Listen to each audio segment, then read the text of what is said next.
Porque o aborto é assassinato em toda e qualquer situação.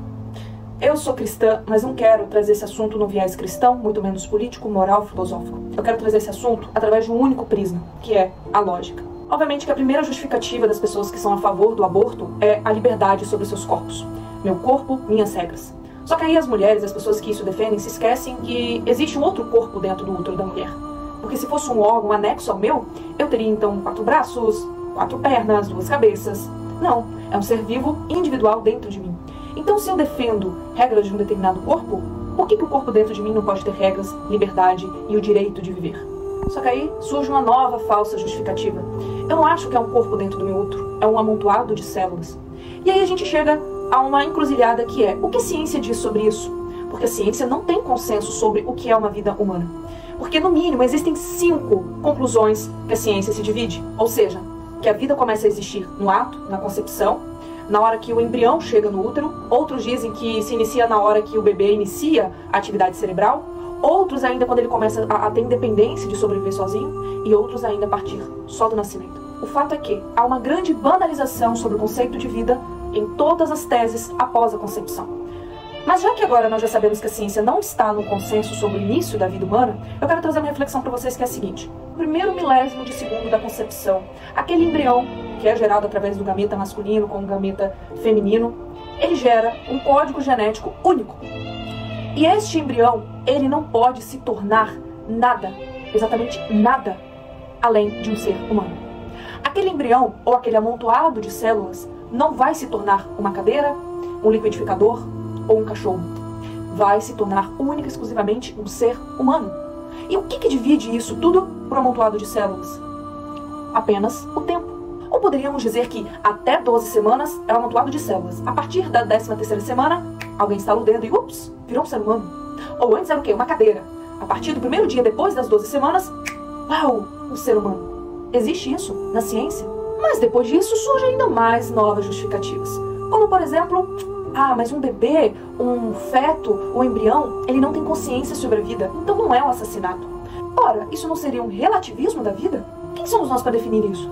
Porque digo o seguinte, se um bebê não tem consciência, um embrião não tem consciência, a pessoa que está acamada em coma também não tem consciência. O deficiente mental, com necessidades especiais, também não tem consciência, nem capacidade mental. Então eles também possuem justificativa para serem mortos? Ué, beleza, derrubada mais uma falsa justificativa, chega uma nova. Não, mas é porque é melhor abortar do que deixar muitos filhos nascerem e essas crianças viverem na pobreza, pedirem comida no sinal, ficarem ao relento, dormirem nas ruas. E aí eu quero fazer um apelo muito maior do que eu falei até agora. Quem somos nós, eu, vocês, qualquer autoridade neste país, para decidir quem deve nascer ou não? Será que a gente está querendo exercer um controle sobre quem deveria existir ou não? Isso não é uma seletividade de quem deve viver ou não viver? Quem decidia sobre quem deveria morrer para outras pessoas viverem sem problemas sociais? Não era, por exemplo, Hitler na hora de fazer a segregação e o genocídio? Nós não temos direito de proibir alguém de nascer só pelo fato daquela vida ter uma possibilidade de ter uma vida adulta difícil.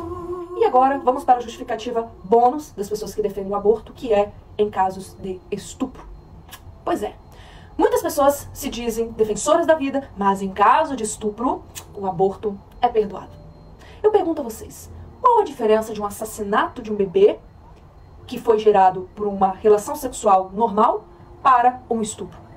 Qual a diferença? Qual culpa aquela vida tem somente pelo fato de ter nascido por um estupro? E quero deixar bem claro que em nenhum momento estou justificando este crime, essa violência, essa atrocidade que é o estupro, que as mulheres sofrem, que são vítimas sim. O que eu quero mostrar aqui é o quê? A criança não pode ser punida porque ela não tem culpa alguma de ter sido gerada de forma violenta. Então isso seria nada mais do que uma supérflua divisão moral sobre o tipo de concepção daquela criança. Vocês acham isso justo? Agora, mais importante ainda, uma mulher que foi violentada, estuprada, vai sofrer esse trauma pro resto da sua vida, sem dúvida alguma.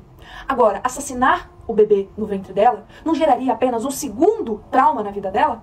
Além dela ter que superar este problema psicológico, ela vai ter outro problema psicológico que vai gerar uma culpa enorme pelo fato dela ter tirado uma vida, por ter assassinado. E enfatizo, essas mulheres precisam de atenção, apoio, amparo, acompanhamento, acolhimento. Agora, jamais serem incentivadas em se vingar de forma inútil da atrocidade que elas sofreram.